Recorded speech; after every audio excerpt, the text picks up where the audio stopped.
일단 우리 자산 교환에서 자, 동종 자산 교환, 이종 자산 교환 혹시 이런 표현하던 거 기억나시나요? 자산을 교환할 때. 자, 그럼 자산 교환에서 우리가 기억해야 되는 게 동종 자산 교환은 취득한 자산의 취득가액은 제공한 자산의 장부가액을 쓰고, 우리 이종자산 교환은 취득한 자산의 취득가액은 제공한 자산의 공정가액을 쓰죠. 기억나요? 기억나요? 좀 더. 이 앞에 선생님 누구야? 그 나쁜 놈이야, 그죠? 그 놈이 저예요, 그죠? 자, 먼저 그럼 제가 기억나냐 물어본 이유가, 기억나면 그게 바로 금전의 대가를 섞으려고 그랬는데 기억이 안 나는데 바로 금전의 대가를 섞으면 이상한 이야기가 될 거니까. 자, 우리 자산의 교환부터 다시 한번 볼게요. 자, 우리 회사가 취득을 하는데, 자, 100만 원에 취득하고 지금까지의 감가상각이 60만 원이 되었고, 공정가액이 50만 원인 자산하고, 또 120만 원에 취득했는데 70만 원 감가상각되고 공정가액이 60만 원인 이 두 자산을 서로 교환을 한다라고 볼게요. 자, 그럼 자, 얘를 우리 당사 거라고 하고 얘를 다른 회사 동사 거라고 봤을 때, 자, 그럼 우리 회사 거가 지금 장부가액이 얼마죠? 40만 원이죠. 그죠? 그리고 40만 원인데 그럼 얘를 팔면 얼마 받을 수 있겠죠? 그럼 50 받을 수 있겠죠. 그럼 우리 자산하고 다른 사람의 자산하고 서로 바꾸는 거예요. 그럼 유산 업종에서 유산 용도로 사용하는 자산을 바꾸는 걸 우리는 동종자산 교환이라 그래요. 그리고 서로 용도가 다르고 다른 용도로 사용하던 자산을 두 개를 교환하는 걸 우리는 이종 자산 교환이라고 표현을 해요. 자, 그럼 동종 자산 교환은 원래 가치의 차이가 우리가 유의적이지 않고 일반 수치적으로는 20% 이하의 차이가 나고, 그리고 유산 업종에서 유산 용도로 사용하는 자산을 바꾸면 그걸 방금 말한 게 쓸데없는, 제가 책에 적혀 있는 기준서에 적혀 있는 표현대로 썼는데, 그냥 같은 개념 과목끼리 바꾸면 가격 차이 얼마 안 나는 거 바꾸면 이제 우리는 별도의 큰 사건으로 생각 안 하고 그냥 기존에 있던 그 물건을 그대로 다시 우리가 사용했는데 장부가액으로만 금액을 변경해 주는 효과를 쓸 거예요. 한마디로 별도의 사건으로 인식 안 하겠다라는 걸. 동종자산 교환에서 중요한 거는 손익을 발생시키지 않겠다라는 게 동종자산 교환의 중요한 부분이에요. 자, 그럼 동종자산 교환이니까 둘 다 자동차를 교환했다라고 볼게요. 자, 그럼 먼저 첫 번째, 우리는 우리가 교환을 하든 뭐든 우리가 가지고 있던 건 지우고 다른 사람한테 받은 걸 써줘야 되겠죠. 그럼 대변에 우리가 가지고 있던 차량 운반구 취득원가 100만 원을 지우고 차변에 감가상각 누계의 차량 운반구 걸로 해서 60만 원을 지웠어요. 자, 그럼 이제 우리가 교환했으니까 우리 거 지우고 받은 거 써야 될 거잖아요. 그럼 이제 우리가 받은 거에 대한 건 차량 운반구라고 쓸 건데, 우리는 지금 이 금액을 어떻게 결정할 거냐 그 이야기예요. 그럼 지금 이 제가 줄 건 이 부분이 취득한 자산의 취득가액이죠. 자, 이게 취득가액은 제공한 자산의 장부가액을 사용한다라는 게 우리가 회계 1급 때 공부하는 거예요. 그런데 그때는 제공한 자산의 장부가액을 써서 손익을 발생 안 시킨다라고 표현을 하는데 사실은 손익을 발생 안 시키기 위해서 장부가액을 써요. 지금 얘 장부가액이 얼마였죠? 제공한 거 우리 거잖아요. 우리 거의 장부가액이 40만 원이죠.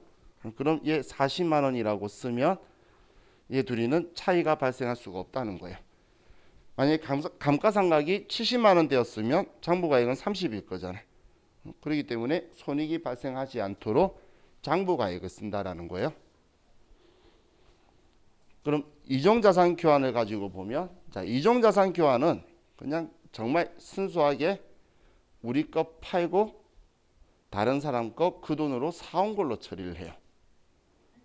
자, 보시면, 자, 얘는 제가 팔고 샀다는 걸 가지고 그냥 분개해 놓고 오늘 다시 정리해 드릴게요. 자, 보면, 자, 우리 게 차량 운반구인데 다른 사람의 기계로 받았다고 볼게요. 그럼 우리 거 먼저 판다고 보면 우리 거에 차량 운반구 100만 원짜리를 팔고 또 감가상각 누계액이 60만 원이 돼요. 자, 그리고 돈을 받는다면 자, 우리 얼마 받을 수 있죠? 우리 방금 몇 분 전에 50 받을 수 있다며. 그죠? 자, 우리 거 팔면 지금 우리 장부에 40이라 적혀 있는 거지. 공정가액이 50이면 50만 원 받을 수 있을 거잖아요. 그럼 우리 거 팔면 50만 원을 받으니까 우리는 유형자산 처분이익이 10만 원이다라고 나오겠죠. 그럼 이제 우리 거 판 50만 원 가지고 받은 돈, 이 50만 원을 가지고 다른 회사에 기계 장치를 사는 거예요. 얘를 이 돈을 주고 현금 50만 원을 주고 기계 장치를 50만 원짜리를 취득하는 거예요. 이 두 분계가 합쳐진 걸로 인식을 할 거예요. 인식을.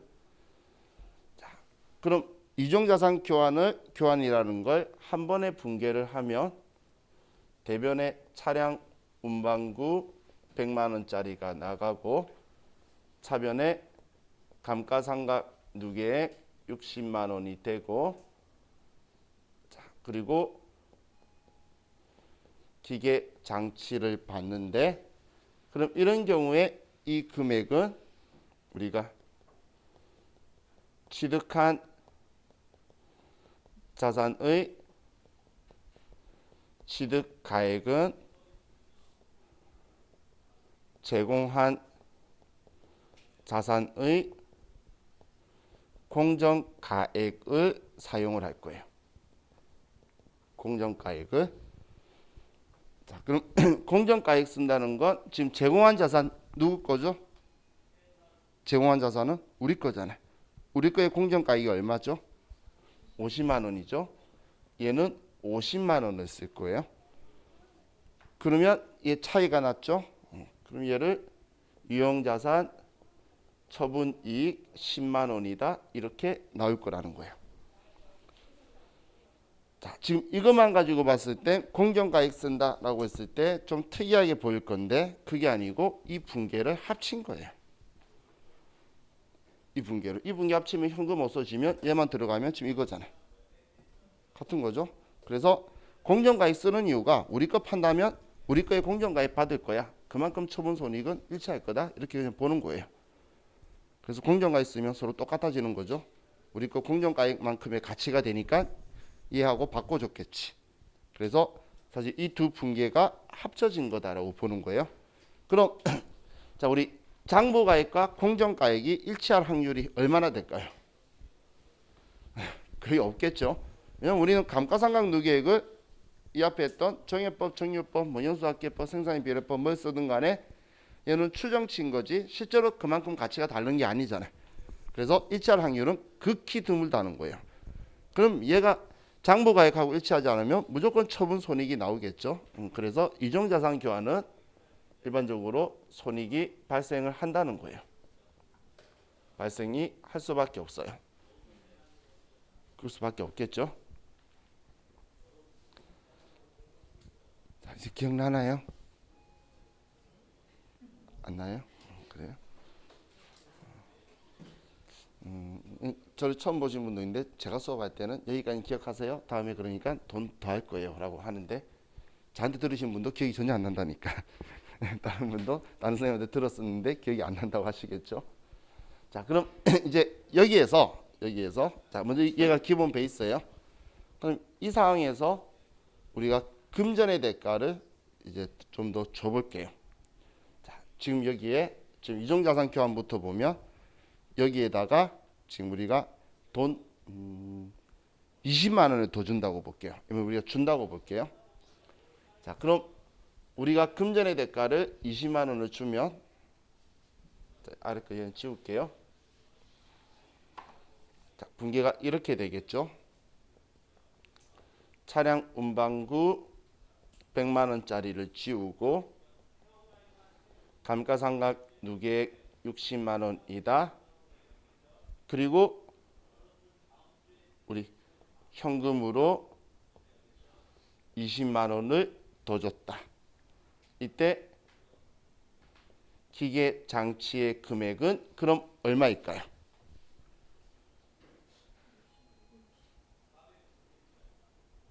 (20만 원) 더 줬으면 자, 그럼 이렇게 생각하는 거예요. 자, 왼쪽 거 보세요. 우리 거는 어떤 상황이든 팔면 50만 원 받죠. 50만 원. 그럼 50만 원 받고 그럼 50만 원이 있는데 내가 20만 원 더해서 여기에다가 더하기 20만 원을 해서 다른 사람한테 70만 원을 줬어요. 그리고 기계장치를 샀다면 자, 이렇게 보면 기계장치 얼마짜리죠? 얘가 그래서 70만 원짜리라는 거예요. 돈 더 준 거. 내 거 50만 원짜리 공정가치에 있는 내 자동차를 주면서 20만 원을 더 얹어줬다는 건 내가 받는 이 기계장치는 70만 원짜리라는 거예요. 이해가시나요? 돈을 더 받았다면 거꾸로 내가 받았다면 그 금액만큼 싼 거라는 거고 돈을 더 줬다면 내 거의 공정가치보다 더 비싸다는 거예요. 그럼 얘는 70만 원이 되겠죠. 그죠? 그럼 얘는 유형자산 처분이익은 그대로 10만 원인 거예요. 근데 얘를 공정가에 50만 원 쓰는 순간 망하는 거예요. 지금 이 두 개가 합쳐진 거잖아요. 결론은. 이해가시나요? 지금 이 두 분계가 합쳐지면 이거가 되는 거죠. 그죠? 그래서 금전의 대가가 있다고 해서 우리가 유형자산 처분이익이다 처분손실이다 달라지는 게 아니라 돈을 더 줬으면 내가 교환했던 취득한 이 자산이 그 돈만큼 더 비싼 거라서 내 거의 공정가액보다 더 비싼 거라서 돈을 더 준 거예요. 그렇게 여러분들이 기준을 잡으셔야 돼요. 자, 이해가시죠? 자, 이종자산 교환은 이렇게 그냥 금전의 대가가 있으면 이렇게 처리가 되는데 자, 중요한 건 자, 동종자산 교환이에요. 자, 동종자산 교환은 이제 두 가지 경우로 보는데 금전의 대가가 중요하지 않는 경우와 금전의 대가가 중요한 경우로 둘로 나눠지게 돼요. 금전의 대가가 중요하다, 중요하지 않는다 이렇게 둘로 나눠지게 될 건데 자, 금전의 대가가 중요하지 않는 경우에는 이때는 동종자산 교환으로 볼 거고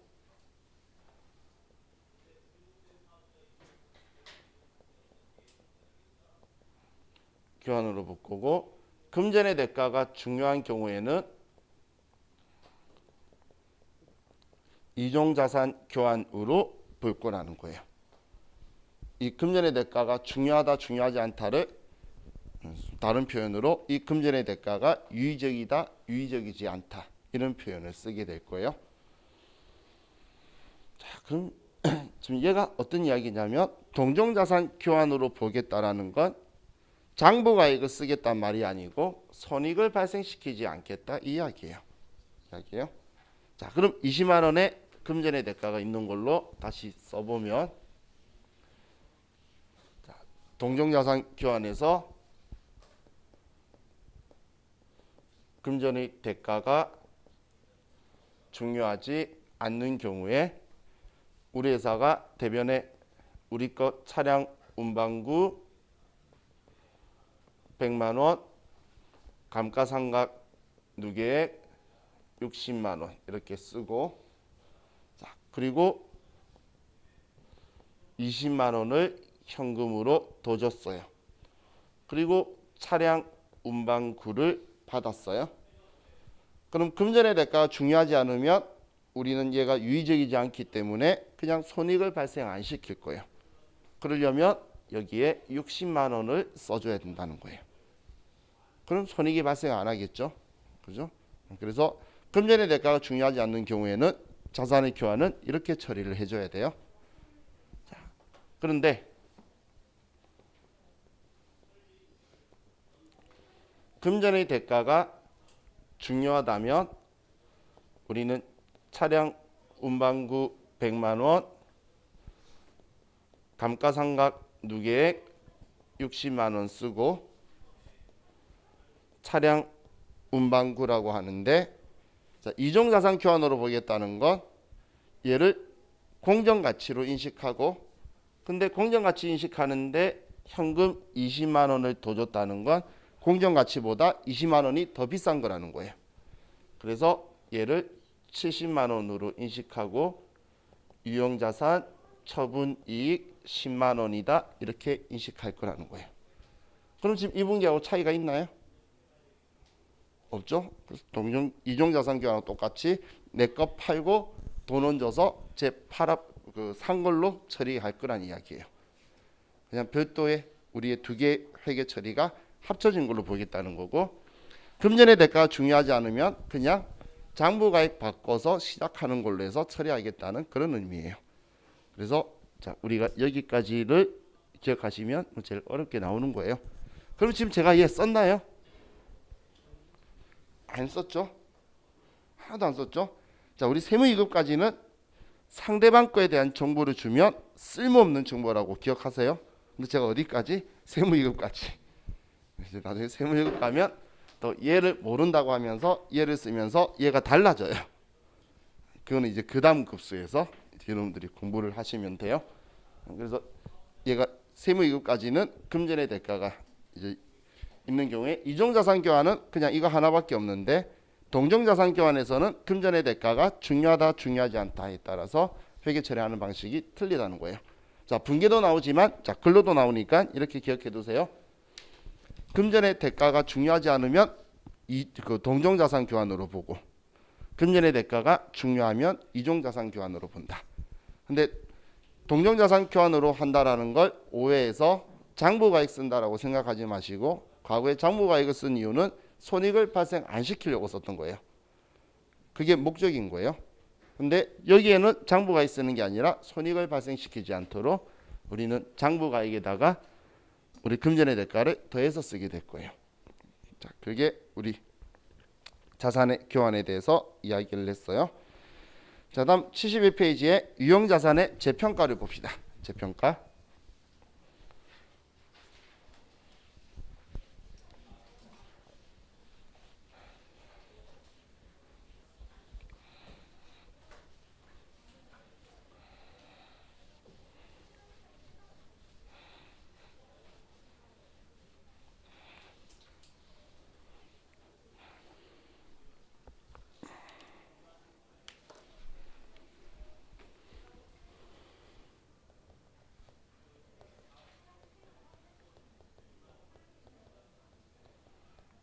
자, 유형자산의 평가는 원가 모형이 있고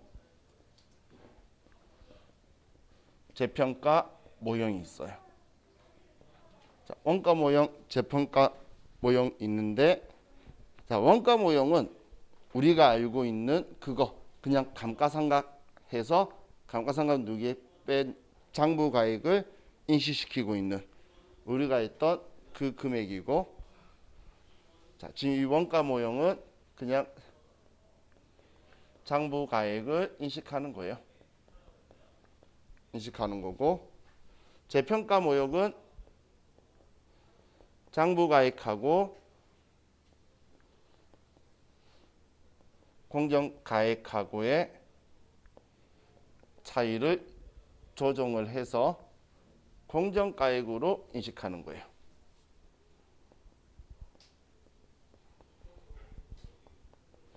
자, 사실 재평가 모형은 우리 중급 회계에서 주로 쓰는 건데 회계 원리에 내려오면 원래 챕터상은 안 맞는 건데 시험에 2번 나온 적이 있어요. 결산할 때 2번 나왔었는데 근데 왜 이걸 냈냐고 말하기에는 너무 쉬운 것만 냈어요. 지금 우리 책에는 낸 사람이 포인트 잘못 잡아서 우리 고정자산을 썼는데 고정자산 가지고는 여러분들이 이해하기에는 조금 어려워요.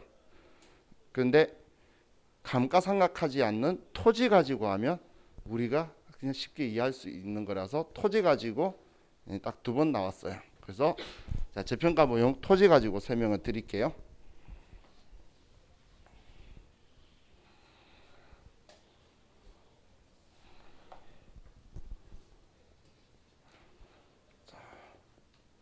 우리가 토지를 취득을 1,000원에 했어요. 취득을. 자, 그럼 이 재평가 모형의 특징이 뭐냐면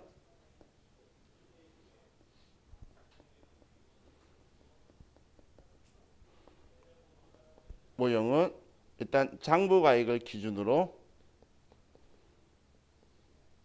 장부가액보다 위에 상단 금액은 우리가 재평가 차익 혹은 같은 표현으로 재평가 잉여금이라는 계정 과목을 증가 감소로 그냥 써줄 거예요. 차변 대변으로. 당연히 얘는 대변, 얘는 차변으로 써줄 거예요. 그럼 증가인데 대변이라고 표현한 이유는 이 재평가 차익, 재평가 잉여금의 성격은 자본인, 기타 포괄, 손익 누계액이고 그럼 장부가액 기준보다 하단부의 금액은 얘는 재평가 손실, 재평가 이익이라는 영업 외 비용, 영업 외 수익으로 처리할 거예요.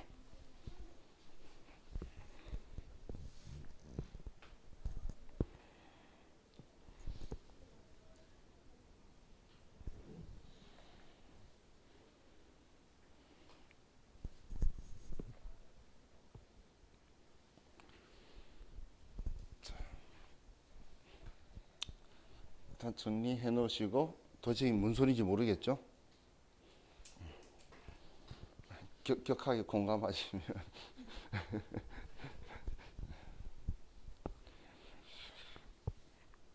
자, 예를 가지고 설명을 드릴게요.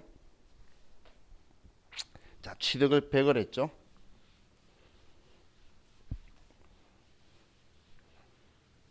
자, 그러면 취득 가액 100이 1,000원에 한 게 토지를 가지고 하면 쉽다는 이유가 토지는 감가상각 안 하니까 처분하기 전까지 장부가액이 1,000원이에요.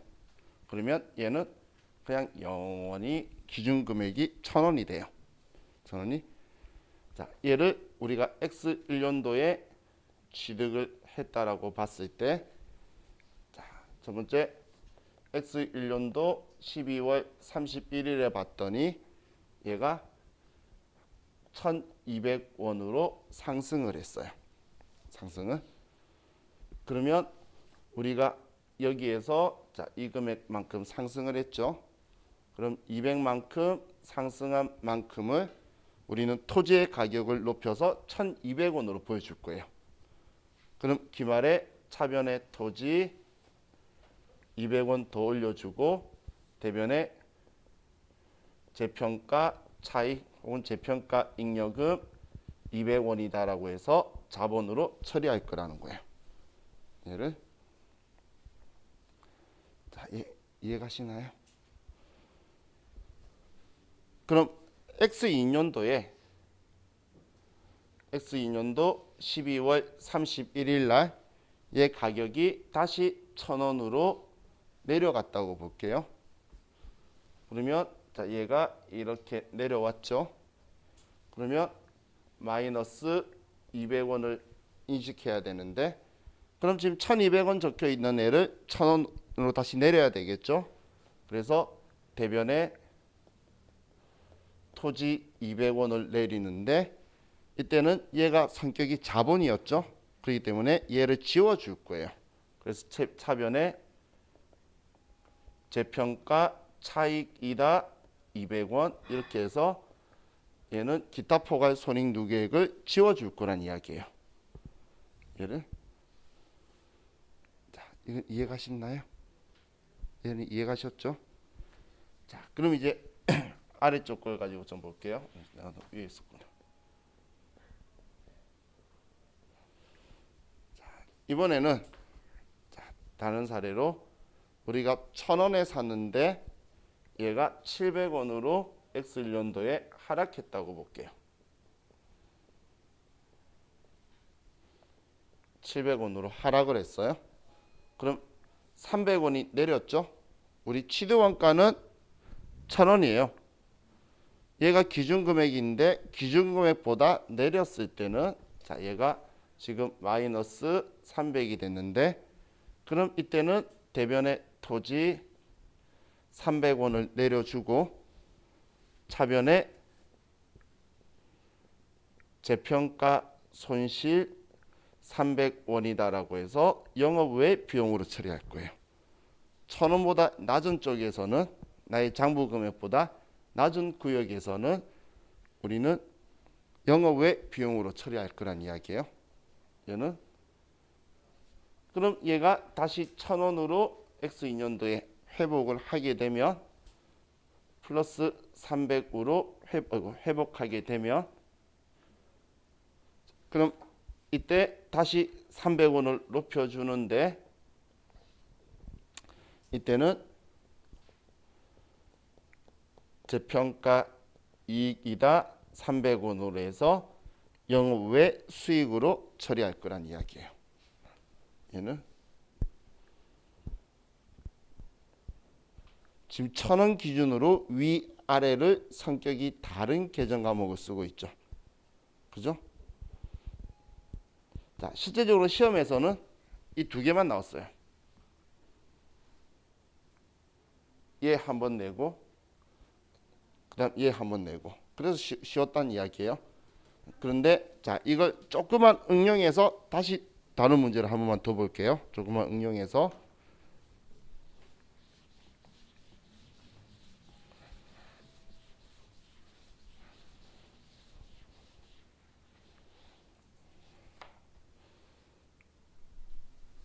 자, 1,000원에 샀는데 얘가 X1년도 12월 31일 날 1,200원이 되었어요. 그러면 이 금액만큼 우리는 차변의 토지 200원, 재평가 차익 200원 이렇게 분개를 했겠죠. 그런데 그 다음번에 얘가 금액이 이렇게 내렸는데 얘가 X2년도 12월 31일 날 900원으로 내렸어요. 900원. 자, 그럼 1,200원 장부에 적혀 있는데 900원이니까 300원 줄여줘야 되겠죠. 그러면 대변의 토지 300원을 줄여줘요. 그럼 그 다음 우리가 인식할 게 이때 우리가 증가시켰던 200원은 자본으로 처리를 했죠.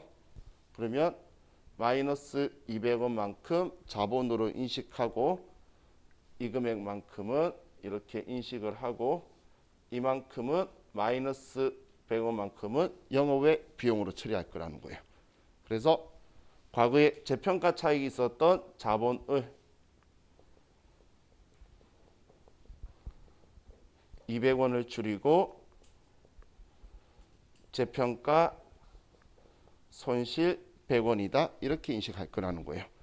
그래서 취득원가를 기준으로 제가 상단부는 자본의 증가 감소고 하단부는 영업의 비용, 영업의 수익이라고 썼던 거예요. 이제 그 말이 무슨 말인지 이해가시죠? 그럼 이 기준금액이라는 장부가액이 중요한데 토지는 쉽다고 말한 게 얘 1,000원이 안 변해요. 그런데 고정자산 가지고 하면 제가 어렵다는 이유가 얘는 감가상각한 후에 금액 가지고 하는데 감가상각 누계액도 오가야 돼요. 그래서 우리한테 나오는 게 적절하지 않는데 근데 전에 나온 거는 한 번 나왔을 때 처음에 재평가 차익이 나왔어요. 그랬더니 사람들이 좀 원성이 많았어요. 그럼 세무사에는 쪼잔해요. 원성이 많으면 왔는데 그게 왜? 라는 표현으로 그 다다음번에 바로 또 내요. 그럼 그 다음부터는 사람들이 공부를 해요. 그거에 대해서 원성을 안 하고. 근데 그 다음 냈을 때는 바로 내렸을 때 한 번만 내고 그 뒤로는 한 번도 안 나왔는데 그래도 이 토지에 대해서 재평가 부분은 나올 수 있는 상황으로 변화 있는 상황이라서 세무이급 계산에 나온 거예요. 그래서 얘 기준만 잡으시면 여러분들 별로 안 어려우니까 저렇게 기억하시고 교재에는 지금 고정자산으로 했기 때문에 얘는 신경 쓰지 말고 보지 마세요. 저것만 기억하세요. 그래도 뭐 학교에서 내가 지금 공부하고 있어서 이해해야 된다. 그럼 기준점 이렇게 잡으시면 돼요. 모든 자산에 대한 손상이든 모든 유형자산에 대한 거는 올해 거 지금 이 시점까지 감가상각을 한 후에 계산을 시작해야 돼요. 감가상각 하기 전 금액 가지고 하면 안 된다는 거예요. 한 후에 가지고 한다. 지금 제가 이야기하는 게 나중에 모든 곳에서 얼마나 중요한지는 여러분들이 뭐 또 공부하시면 느끼시게 될 거예요. 자, 이게 우리 재평가에 대한 이야기고, 자, 아래에 이제 유형자산의 손상이라고 있죠. 자, 손상 보고 부르실게요.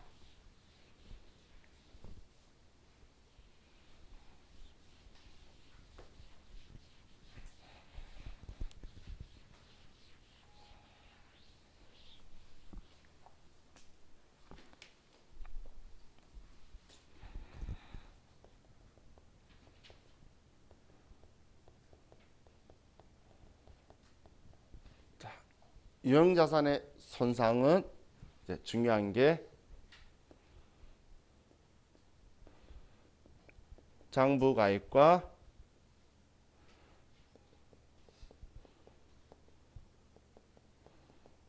순실형 가능액의 차이를 가지고 순실형 가능액이 작은 경우에 극심한 손상을 입었다고 했을 때 우리가 손상을 인식을 할 거예요. 그럼 이 차이를 가지고 할 거니까 우리가 이걸 낮은 금액으로 갈 거란 이야기죠.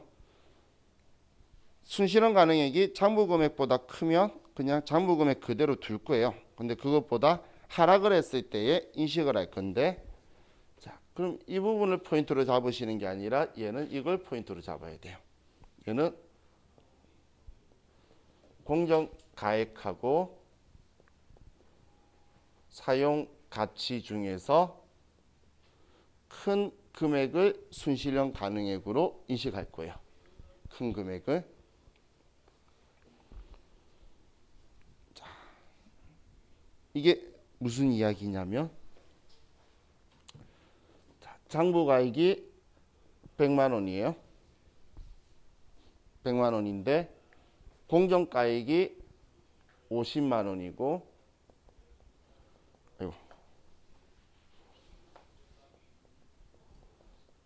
사용가치가 60만 원이라는 거예요. 그러면 먼저 얘 둘이를 생각하는 거예요. 얘 둘이 중에 큰 게 사용가치죠. 그러면 순실현 가능액을 60만 원으로 봐서 이 60만 원하고 100만 원하고 차이 중에 얘가 작죠. 그러면 이걸로 인식하기 위해서 40만 원을 손상 차손으로 인식할 거라는 거예요. 그럼 이런 경우에 회계 처리를 차변에 유형자산, 손상차손 40만 원을 인식하고 대변에 손상차손 누계액 40만 원이다. 이렇게 해서 얘도 유형자산의 차감 계정으로 처리를 할 거예요. 유형자산의 차감 계정으로 취등원가는 그대로 두고 감가상각 누계하고 같이 얘도 차감 계정으로 함께 달고 다닐 거란 이야기예요. 얼마 손상 입었고 얼마 감가상각 됐어. 이렇게 해서 그래서 얼마일 거야. 이런 식으로 갈 거란 이야기예요. 자, 이게 우리 손상인데 여러분한테는 이게 중요한 거 이게. 시험 문제에서 얘들이 나오게 되면 여러분 두 값 중에 큰 걸로 서로 금액을 평가할 거란 이야기예요. 큰 걸로. 자, 예를 들어서 제가 막 나가는 예로 공정가액이 50이에요. 근데 사용가치가 120이에요. 그러면 이 두 중에 큰 게 순실현 가액이 120이니까 장부가액이 작죠. 그러면 얘는 손상을 입은 게 아니라는 거예요. 그렇게 갈 거란 이야기예요. 이해가시나요? 그럼 왜 저기는 작은 거 여기는 큰 거라고 쓰는지 알겠죠? 근데 항상 손상이라고 하면 우리의 느낌은 뭔가 낮은 거라는 느낌이 좀 지배적이죠. 그러다 보니까 이제 그걸 역으로 이용하려고 이제 문제에서 쭉 나와요. 그럼 특히 이건 시기도 그렇지만 이론에서 잘 나오는데 다음 손상으로 인식해야 될 금액 이렇게 나와요. 그럼 딱 보자마자 장부가액이니까 이 장부가액은 자, 또 혹시나 까먹었을까봐 취득원가의 감가상각 누계한 금액을 보고 그럼 그 금액하고 이제 아래에 공정가액하고 사용가치를 주면 두 개 중에 큰 금액하고 둘이 차이만큼이 우리 손상액이다라고 그냥 찾으면 되는 거예요. 그럼 눈으로 더하기 빼기 우리 그 정도는 할 수 있잖아. 우리 계산기도 있고. 그럼 그거 가지고 찾으시면 되니까 그럼 여러분들이 쉽게 찾을 수 있겠죠. 자, 이게 우리 손상이에요. 그럼 다음 페이지 넘기면 또 쓸데없이 막 회수하고 하는 거 다시 막 상승하고 하는 거 막 적혀 있는데 거기까지는 신경 안 쓰셔도 돼요. 이쪽에. 자, 우리 이번 시간 여기까지 하고 자 쉬었다가 이제 무형자산 보도록 할게요. 쉬었다 합시다.